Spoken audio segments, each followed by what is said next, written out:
Thank you for staying with us. You're still watching The Breakfast on Plus TV Africa. Atiku, Obi, and others form movement to oust Tinubu. Atiku Abubakar, Peter Obi, and other political figures have launched a movement aimed at ending President Bola Tinubu's rule in 2027. Atiku confirmed the initiative during a press conference in Abuja, signaling the start of a coalition to challenge Tinubu in the upcoming elections. The group condemned President Tinubu's declaration of a state of emergency in Rivers State, calling it unconstitutional. They argued that the president's actions, including suspending elected officials, were unlawful and remain, or rather, a clear violation of Nigeria's constitution. Atiku stressed that the proper legal processes for removing a governor were not followed. The coalition criticized the emergency declaration as a political maneuver to gain control over Rivers State. They claimed that the federal government was using a fabricated crisis as an excuse to undermine democratic institutions and seize political power. Atiku argued, or he has urged, Nigerians to oppose the unlawful actions of the president. Joining us this morning is Dr. Ambrose Igboke, is the Global Affairs Analyst and the Chairman, Guild of Public Affairs Analyst from Enugu State. Good morning, sir. Thank you for joining us. Good morning. Thanks for having me on the show today. It's a pleasure. So we're seeing Atiku, Peter Obi, and other political figures, trying to form a new coalition. What's your take on this? And how do you think they can be a strong opposition for, Nigeria, the political space in Nigeria come 2027? Well, I must say that the opposition, as we have it, be it P2B or be it Atiku Abubakar, the PDP and the Labour Party, have not really provided any serious opposition in Nigeria since 2023. They have been lame duck approaches. They have not really given this government a fight in terms of offering alternatives to Nigerians. And they're largely quiet, except some press releases here and there by Atiku Abubakar and the P2B group. But they have not really provided a credible, opposition. Well, we didn't see like what we saw with APC in 2023, what we saw with APC in 2013, 2014. We have not seen it between 2023 and now, or between 2015 and now. So there's no serious opposition. So I'm not really intrigued by what is happening, by a convergence of people who have not provided quite credible opposition to now say that they wanted to oust President Tinubu in 2027. I'm here to see that fire. I'm here to see that bite. I'm here to see that feisty, opposition. And once we don't have that, then we may not be able to make it happen. But also, we must understand that in the 2023 election, the votes of Tinubu, of Kwakwanso, Atiku, and Obi were far more than the votes than the Tinubu got. So, in the analysis, you'll find out that the people who did not vote for Tinubu are like double the number of those that voted for Tinubu. So, but again, the opposition was not able to, tie in that because of selfish reasons. Everybody wants to be president. I remember one of the issues that happened then was that there was this talk between the NNPP and Labour Party for Alhaji Kwakwanso to be vice presidential candidate to P2B, but that talk fell through and didn't happen. And that gave the APC the chance to actually come forward and consolidate. If Atiku, who is a serial contestant, I don't know if he's ready to drop because the PDP went against his own mantra, went against his own culture of zoning, and then the Northerner finished 8 years, and Atiku took the PDP flag, being the PDP flag bearer, wanted to continue from where the Northerners stopped against the principle of rotation that the PDP has ingratiated. So you can see that all these are just for selfish reasons. So If we're looking at, democracy proper, right, and we've seen what has happened in River State. In fact, one of the stories from our papers this morning was the fact that, Atiku, El Rufai, Babache, all of them were condemning what has happened in River State. How do you think that the opposition should play in this at the moment, especially if it's being said that it wasn't, they did not follow due process? The PDP itself is not a united house. The PDP is a divided house. And, it is said that when your house is divided, then the enemy can come to cause havoc. And that is what is happening right there within the PDP.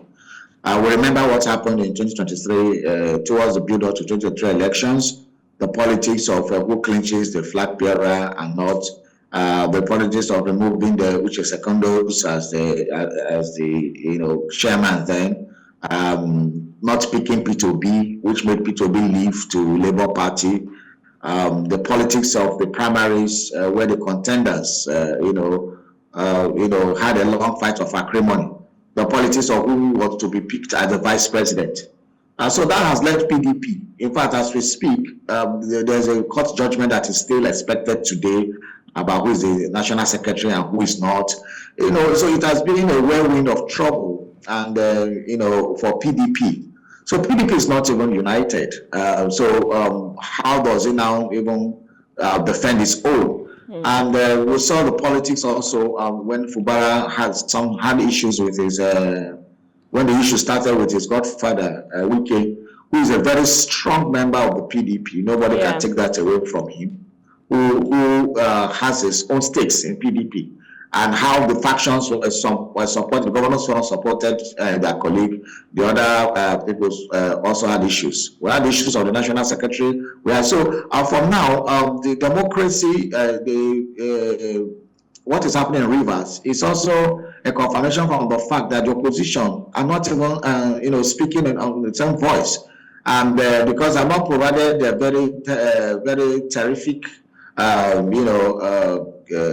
job at holding the current president accountable or leading party in Nigeria accountable in the past. So the president doesn't, I don't think he takes them very seriously. So many people have also condemned what happened in Rivers. But again, yesterday, the National Assembly went ahead to give it its own stamp of authority, and it has come to stay. All right. What's happening in Rivers State is quite sad and quite unfortunate because it's the people of Rivers that are the ones who are facing all of this or bearing the brunt of it all, right? But let's move away from Rivers State and just look at the coalition, as a whole. Do you think this will pose as a serious threat come 2027? And if you were to advise, what are some things that you would think the opposition needs to put in place to galvanize themselves? Because, of course, we saw NNPP, we saw Labour Party, Atiku from PDP has contested so many times and still he hasn't won. But if these people were to come together to form one strong force, what do you think is that one thing that is probably missing for them to be able to oust the ruling party, which is the APC at the moment? Well, in 1998, when we were trying to usher in the Fourth Republic, what happened then was that a coalition of different political groups like the G34, the PDM, and some other people came together to form the PDP. And also some other coalition came together to form the Action Alliance for Democracy. Another group came to form the APP. So that we had some semblance of ideologies of like minds coming to form political parties. But I think that went to the wind just after the election of 1999. By 2003, there were alignments and realignments and the rest. But as we travel down the line, something happened. We now notice that since the Fourth Republic, all the presidents had their second tenure. All the presidents had their second tenure. From Obasanjo had 2 tenures. Yar'Adua, because of death, could not complete. And Jonathan, who completed it. And then it was in the rumor mills that Jonathan said he would do one more term after being elected. And he wanted to do 2 terms, so that which would have made him effectively 10 years as president, and the oppositions had a single reason to oppose him and say you cannot do 10 years. And that is where that opposition worked, because opposition also worked because of the problems within the PDP that time, which made a group of very senior PDP members to form what they call the new PDP, NPDP that time. And then we had a splinter, and that it worked then. But from what I see now, we just had, and then what made it also work was that there was a concession saying that, okay, since the power was supposed to go to the north, there was a huge concession from all the political blocs that formed the APC that it should go to the north, and they backed Muhammadu Buhari then. And, but what we see now is that we see these forces contending to, for at least, I have not seen any clear signal that any of them wants to step down. I think what they are all going there to do is to lobby for for the coalition to choose one of them as president. And Atiku should not even contemplate it, because according to the principles of rotation we are currently practicing in Nigeria for the presidency, the zone that we produce is the southern Nigerian zone. So I don't know what we even did in 2023. That shows you the high level of selfishness that is involved there. So whether he will be able to say he wants to step down for anybody, I don't know what Kwakwanso is also doing there. So he's the son of the South. So if they can give their backing to a Peter Obi and collapse their structure for a Peter Obi, perhaps we can have some sort of very interesting contest in 2027. But if that does not happen, it won't happen. Cut you short, but I'm sure all of them have their own ambitions, right? Atiku obviously wants to be president. Peter Obi wants to be president. Kwankwaso wants to be president.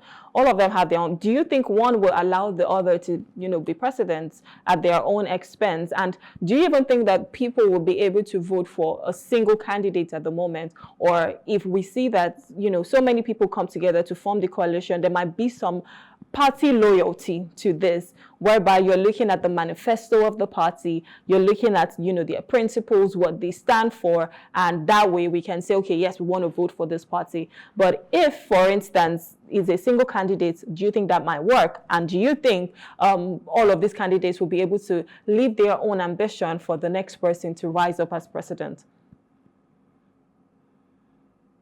The three main people coming for the coalition, they lost the election because of 2023, because they were not able to, step down for each other. And that's why they lost.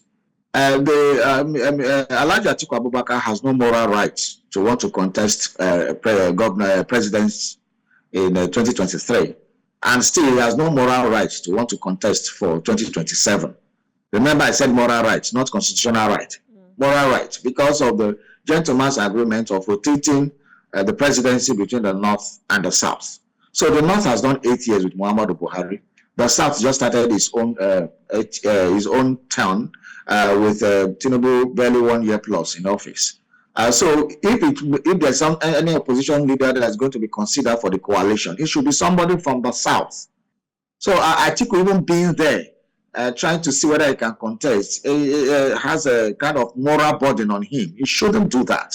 And that is where the opposition begins to fail if he wants to insist that he wants to become president when he knows that it's not the turn of the North. And so that kind of attitude is what makes the opposition not have a headway. So if they can give it to someone like a Peter Obi, who is from the South, who is the only Southern person of importance in that coalition, then we're going to start seeing semblances of something going to happen. They should learn from what the APC did in 2013, 2014, where everybody sacrificed their own ambition to support one man. And that is how they were able to come to power. But if they don't take a lesson from that, a clue from that, then it will not happen, because the people cannot be contending to be, even people who don't have the moral right to do so, are even there throwing themselves in the mix. So it's not going to happen.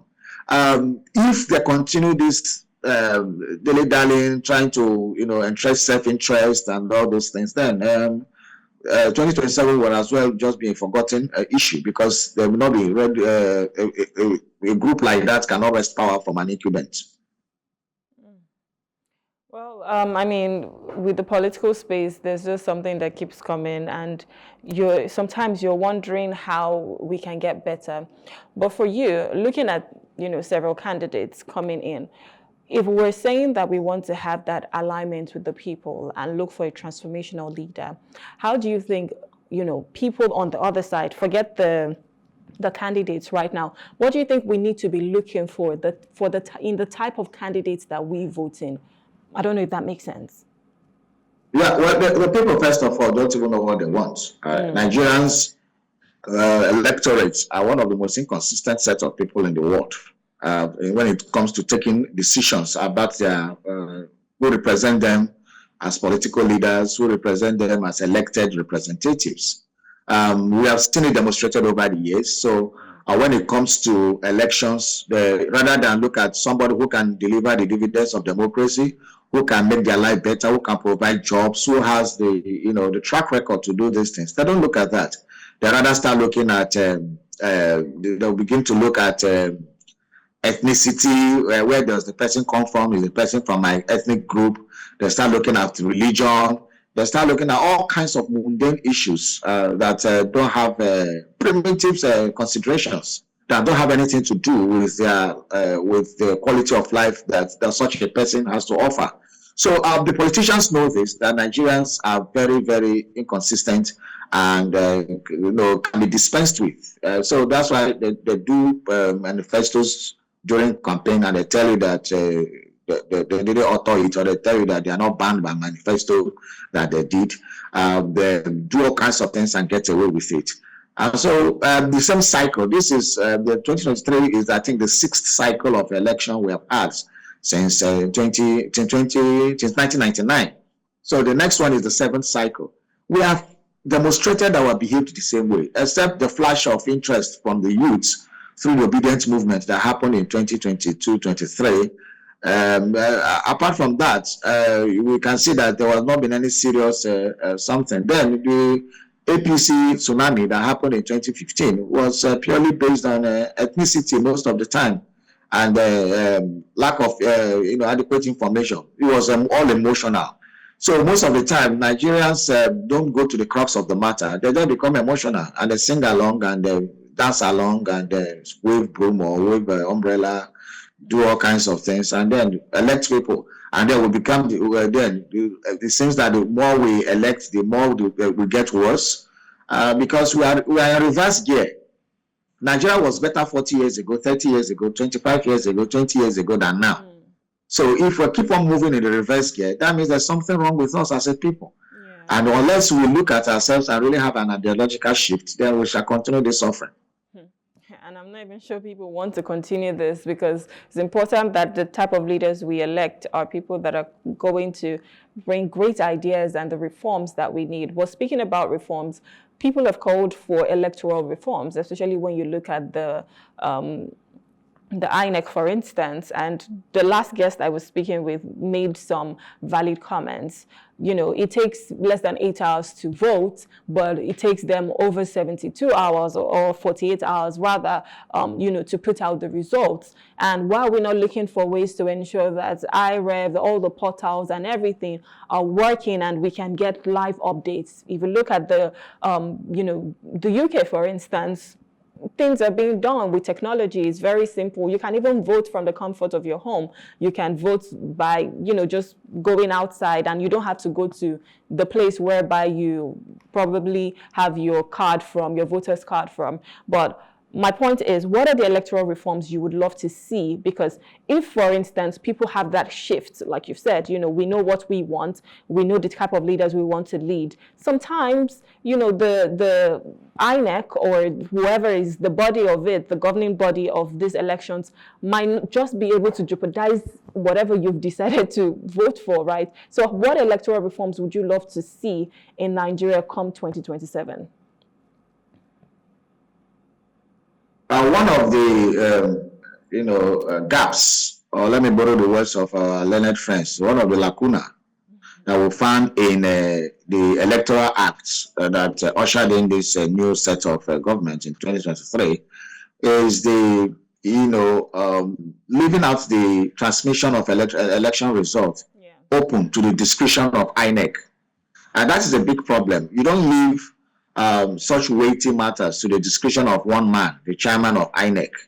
The Electoral Act does not mandate results from polling stations to be transmitted through the online rate time through the IREF. And that is one of the problems we had. The BVAS is there. We saw mutilated BVAS papers being uploaded. We saw all kinds of shenanigans happen in the election. So what else in the voting process? So what we want to the amendment should be is that they should make it mandatory for the transmission of results from the polling units directly to the IREF. That will save us lots of issues. Because when you leave it in the discretion at the discretion of one man, it causes a huge problem. That what happened in 2023, where the INEC chairman had a discretion to transmit it or not. So that area, that gap in the Electoral Act should be covered. Then another area we're going to look at the Electoral Act is the issue of, we can start considering the issue of early voting, for example, like what happened in the US, where everybody does not come to vote the same, so that the system does not even crash, or the system do not start having issues of congestion. So we can spread the election. People can we can talk of issue of e-voting now and other things. People say, "Oh, e-voting can be manipulated, this and that." Well, we run our economy through electronic means. Our banking system is through the electronic means. Our governance is through electronic means. Our communication is through electronic means. Most of the things we do to run the government, both in the private and the public sector, using the electronic means. So why is it that the election is the election that we cannot run through electronic means? So there are checks and balances for all those things. Then you make it open, you make it transparent, you make it online rate time, people can monitor what is happening. When you do that, then there will be less, ways of interfering with it.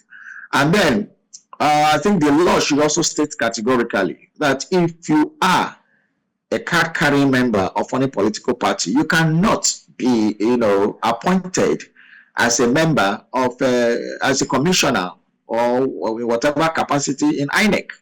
Because what we are seeing is that for the first time, in history, we are seeing people who are compromised politically being appointed to run our electoral process. So what kind of result do you expect at the end of the day? You have somebody who is a member of a political party, of the ruling party, and is appointed as an INEC commissioner. We have somebody who was a former spokesperson to the ruling party, to the president of the ruling party, appointed as INEC commissioner, our directors and the rest. When you see those kind of things, then it's already clear that the elections will be manipulated. So, and some other things we can look critically at the Electoral Act and see how we can make it better. These are the jobs of the opposition. Because the way the Electoral Act is now, it favors the ruling party, so that they may not be in a hurry to change it. But that is work of opposition in parliaments, the work of opposition in our legislature. What are they doing? So these are the things where the opposition, you cannot by saying coalition, making press conferences, issuing press releases, having rallies up and down. These are not the way to provide opposition. Opposition should be provided using the instrumentalities of the law, as even as you have. Imagine when you add the SDP, NNPP, and Labour Party, PDP lawmakers in the National Assembly. They are huge. They can lobby their colleagues from even the ruling party to change some of the provisions of the Electoral Act. But they are not doing that.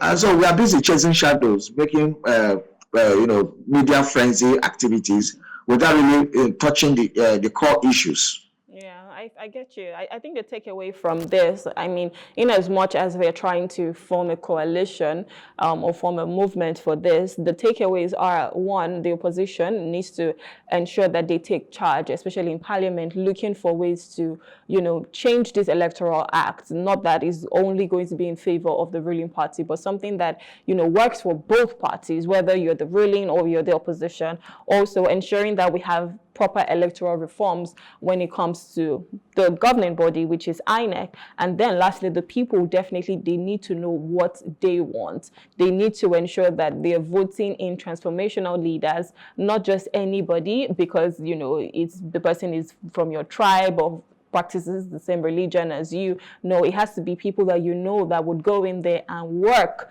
for Nigeria, people that are true leaders. So with all of that, I'm sure we can obviously get a good opposition party and get the people to vote in amazing leaders and have INEC to do what is right by the people, not just saying go to court at the end of the day.